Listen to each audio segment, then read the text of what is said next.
Hello there, collectors. It is Steven here with a review of a figure many of us have been waiting quite some time for because of licensing issues and seeing whether or not there was a demand. Spoilers, yes, there was.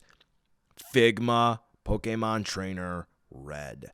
After all this time, we finally have an adequate, at least, action figure of our childhood hero. But in today's day and age, with some releases being of spotty quality and prices always rising, we need to know whether or not the figure we're picking up is worth any sort of quality. So, you know what I'm gonna say because it's just what I do. Let's take a look to see whether or not it's worth adding into your collection.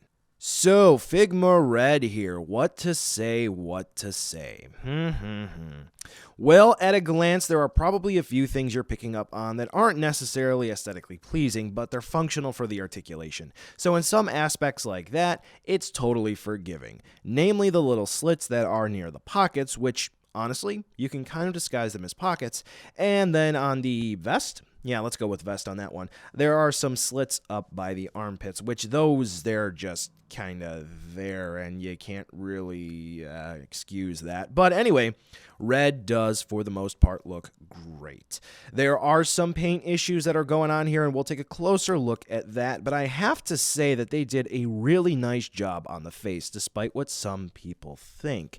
The eye decals are fantastic. The little line to highlight the mouth is nice and clean. The only issue that I would say most Figma face, unfortunately, would be that they are sort of pastelish in coloration, so sculpt details in the face tend to go missing. I'm talking about his nose there. His hat is relatively clean. You gotta hand it to them when they're able to keep the white for the most part inside the hat. Few little issues here and there, but really, if you're gonna complain about that, then chances are this hobby is not for you.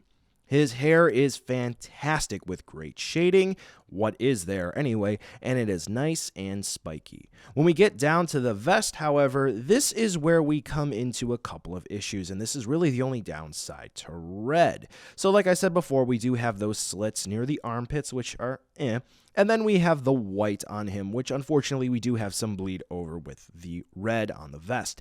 Now, one of the biggest issues is that we do have the ab crunch for Red, and we have this nice clean white stripe running down Red until we get to the point of the ab crunch. You see, kids, that white paint there at the ab crunch, it actually has paint transfer, on mine anyway, even right out of the box. I pretty much just posed it briefly after my unboxing, and then I went to move it. There you go. So, you guys gotta really work on that. Yeah. Aside from that, the arms look fantastic. No real complaints. They look wonderful. The back of Red, yeah, pretty clean here. And as we move down, the jeans they're probably jeans. They look fine. Again, those slits, some people don't like them, but honestly, they just kind of remind me of pockets. The baggy pants look great. Nice sculpted folds in there. And then we get down to the running shoes, which honestly, the paint looks great. All in all, Red does have some drawbacks, namely that paint transfer I am not a fan of. And I know some people can't really get over those cuts to accommodate the articulation. But to each their own. If those are issues you can get over, you will be treated to a figure that looks great. Now, how about how he moves? All right, Red's articulation is somewhere in the middle of the road. There are definitely some spots where they could have improved, but in other spots, it is a nice big old thumbs up. So what do we have? The head on the neck. So we have the typical Figma style neck joint that's going on here. It's basically a ball joint that plugs into the head, and then we have a swivel hinge combo at the base of the neck, as you can kind of see there. You can see the split for the hinge there. But unfortunately, that's it for how far Red is looking up. He can look down perfectly fine, but the way that his hair is sculpted, he's not able to look up too far. Now, naturally, his hair is going to try to sit behind his collar, so that naturally makes his head tilt down just a little bit. But if you move his head forward a little bit, you can get him to look up just a little bit more like that. So yeah, Red really isn't looking up too far just with that neck joint, so you're going to have to be creative. But of course, left and right movement is pretty much perfect.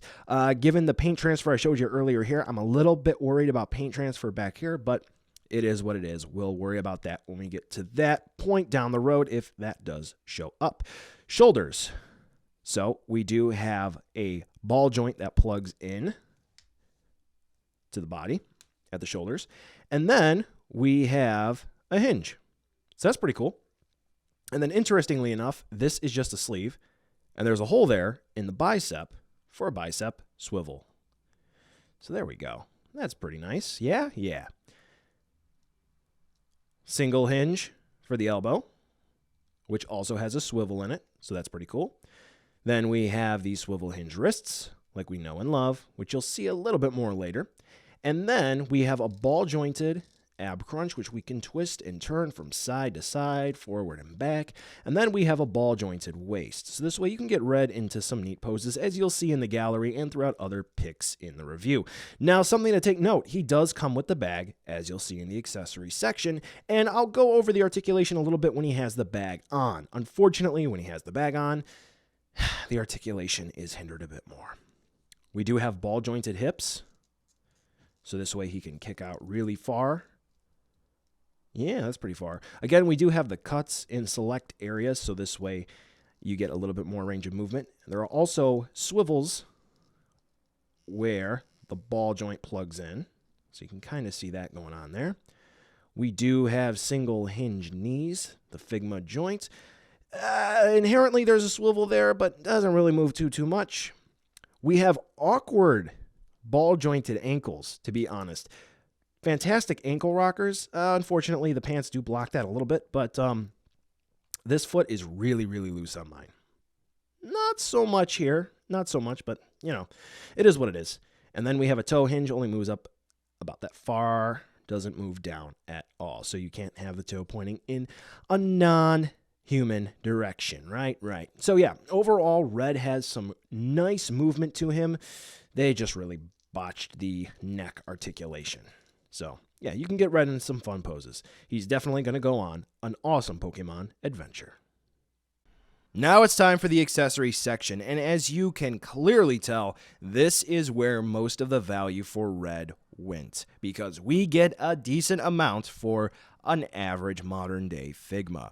So for Red, we get a slew of extra hand parts. We get one extra faceplate, which unfortunately is the standard for most Figma releases today. We get one Pokeball. We get one bag. We get the Figma support stand and baggie. And then we just get, starters. Bulbasaur, Squirtle, and then Charmander. Yeah, Charmander.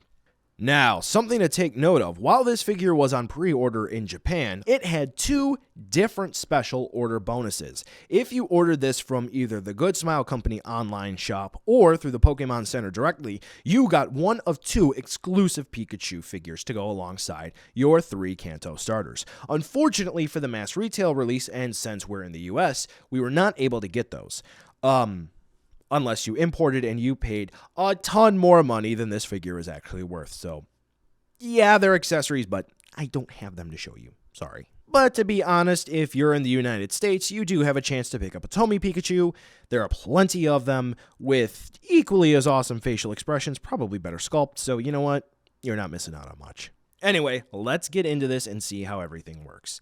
So for the hand parts, they just swap out like your normal Figma hand parts. Not a big deal here. We have splayed hands for Red. We have fists that are slightly open, so this way he can hold something. What? I don't know. Maybe he can grip onto his bag, whatever.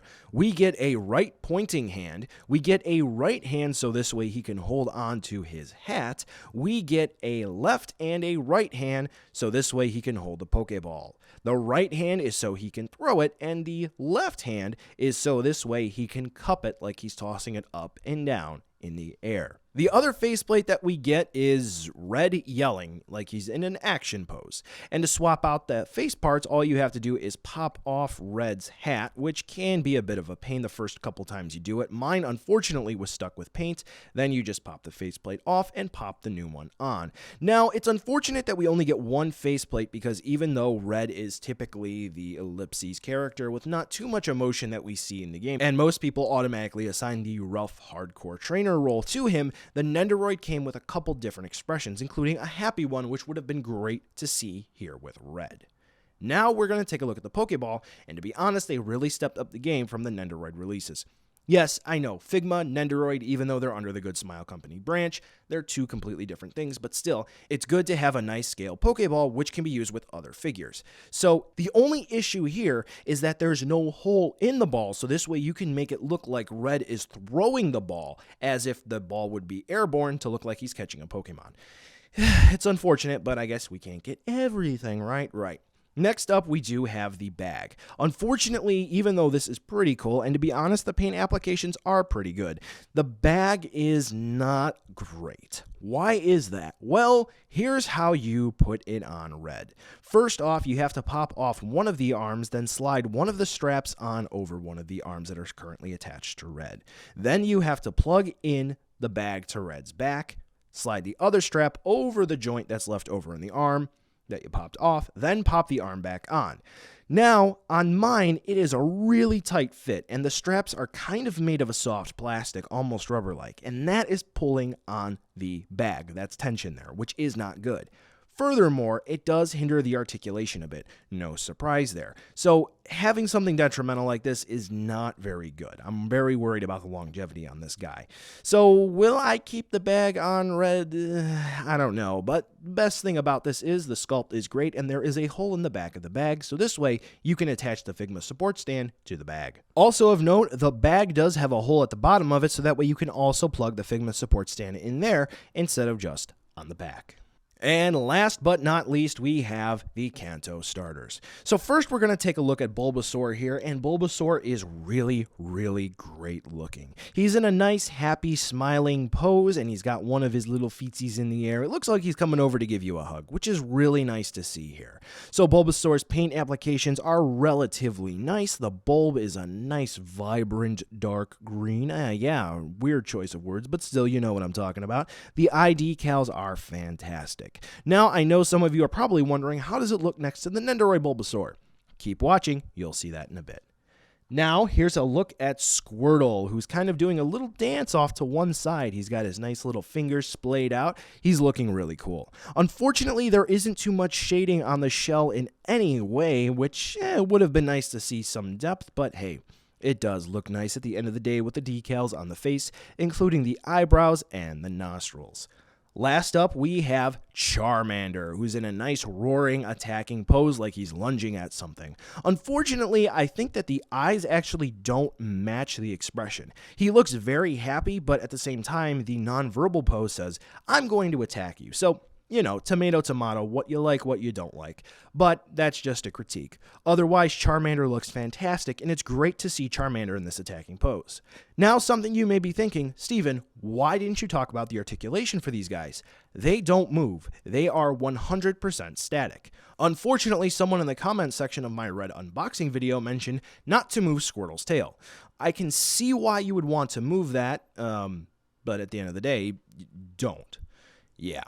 So all in all for the accessories, Red comes with plenty of them. Unfortunately, the bag wasn't necessarily executed very well, but given how the bag looks and aiming for accuracy, I totally understand why they went that route. Overall, though, what could have made this set better was maybe a Master Ball and at least one happy faceplate. If they could have done that, this release for accessories would have been great. But if you do need effect parts, you know what I'm going to plug. I do have a video for that, which a card will be popping up in the top right-hand corner of the screen. I'm going to plug that every chance that I get. So again, for accessories, Red comes with pretty much everything you're going to need for a nice action figure set. And here's something you're probably waiting for, the Figma to Nendoroid comparison. So, it's just pretty quick. I mean, you know exactly where the differences are, obviously, because of proportions, the SD nature of Nendoroids compared to the more so accurate Figma releases. Yeah. So, pretty cool. It's nice to see that we do have a size difference and different strokes for different folks. So, if you have the Nendoroid and you just want to use the starters for that, that's cool. But the Figma does have more accurate sculpt to them. And here is your size comparison with Red, with plenty of other figures you just might have in your collection. As you can clearly see, Red is just a bit small compared to what else might be on the market. So yeah, keep that in mind. Red is not a very big figure. And this size comparison is pretty thorough. So yeah, I hope you get a good idea of this guy.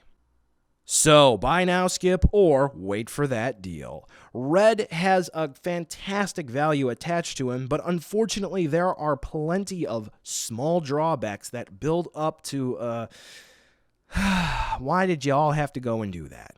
We definitely have issues of paint transfer. I'm very worried about the bag, and the articulation, especially for the neck, is limited, and that does hinder creativity a bit, even for the most creative of action figure posers out there.